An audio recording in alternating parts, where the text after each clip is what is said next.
ये है सिनेविटी what if, और यहाँ हम बात करेंगे कि अगर कल सूरज फट जाए तो क्या होगा। वो तारा जो हमारे सोलर सिस्टम के बीच में है, वो गर्म प्लाज्मा का गोला जो हमें गर्मी और ऊर्जा देता है, और शायद अच्छी स्किन भी। लेकिन ये एक टिकिंग टाइम बॉम्ब है। सूरज लगभग 10 बिलियन साल पुराना है, पर यह सिर्फ अगले 5 बिलियन साल तक चलेगा।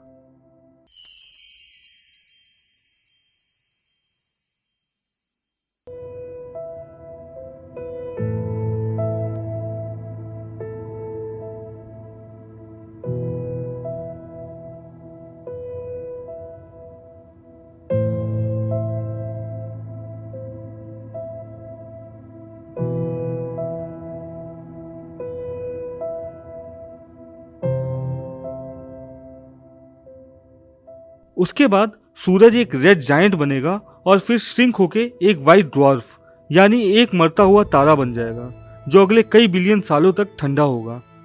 पर हम सब ये देखने से पहले ही चले जाएंगे।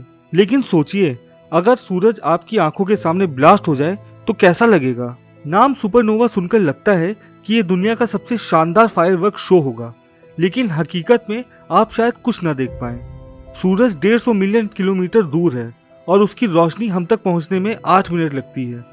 पर सुपरनोवा के मामले में ये डिस्टेंस भी काफी नहीं होगा। अर्थ को कम्प्लीटली सेफ रहने के लिए सुपरनोवा से कम 50 से 100 लाइट ईयर्स दूर होना पड़ेगा। अच्छी बात यह है कि अगर कल सूरज फट जाए तो रिजल्टिंग शॉकवेव पूरे अर्थ को बर्बाद नहीं करेगी। सिर्फ वो साइड जो सूरज के सामने होंगी वो तुरंत बॉयल हो जाएगी। दूसरी लकी साइड के लोग एक्सट्रीम हीट और अंधेरे का सामना करेंगे। सूरज के मास के बिना अर्थ ऑर्बिट से बाहर निकल के स्पेस में फ्लोट करने लगेगा। हो सकता है कि अर्थ किसी और तारे के ऑर्बिट में लॉक हो जाए जो सूरज की तरह लाइट और हीट दे, लेकिन तब तक हम सब खत्म हो चुके होंगे। अगर हमें पहले से पता होता कि सूरज कब एक्सप्लोड करेगा तो शायद हम 1000 साल का समय खरीद लेते। अर्थ के नीचे सिर्फ कुछ मीटर्स अंदर टेम्परेचर लगभग 17 डिग्रीज होता है। अगर हमें टाइम मिलता तो हम एक फोर्टिफाइड अंडरग्राउंड बंकर नेटवर्क में जिंदा रह सकते थे।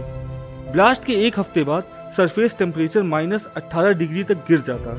एक साल के अंदर टेम्परेचर -73 डिग्रीज हो जाता और ओशियंस फ्रीज होने लगते। 1000 साल में अर्थ के एटमॉस्फेयर फ्रीज होके गिर जाती और जो कुछ बचा होता वो कॉस्मिक रेडिएशन और मीटियोर इम्पैक्ट्स का सामना करता। आशा है तब तक हम एक नई जगह ढूंढ चुके होंगे। गुड न्यूज़ ये है कि सूरज का ब्लास्ट एक रात में नहीं होगा। जब सूरज मरेगा तो ये एक लंबा और धीरे होने वाला प्रोसेस होगा जो बिलियन सालों तक चलेगा। सूरज ज्यादा गर्म और ब्राइट होगा और फिर एक्सपैंड करते हुए अपनी आउटर लेयर्स कॉस्मोस में खो देगा। इस प्रोसेस से नए तारे और प्लैनेट्स बनेंगे, वैसे ही जैसे बिग बैंग के वायलेंट बर्स्ट ने अर्थ बनाई थी।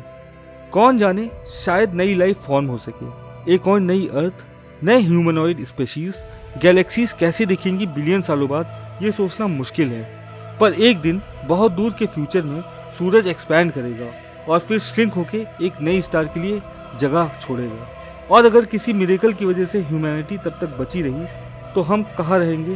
क्या आप सोच सकते हैं कि आपके डिसेंडेंट्स किसी स्पेस स्टेशन में पैदा होंगे? पर ये एक और व्हाट इफ की कहानी है। तो दोस्तों, अगर ये वीडियो आपको पसंद आया हो तो प्लीज़ इसे लाइक, शेयर और चैनल को सब्सक्राइब करना ना भूलें।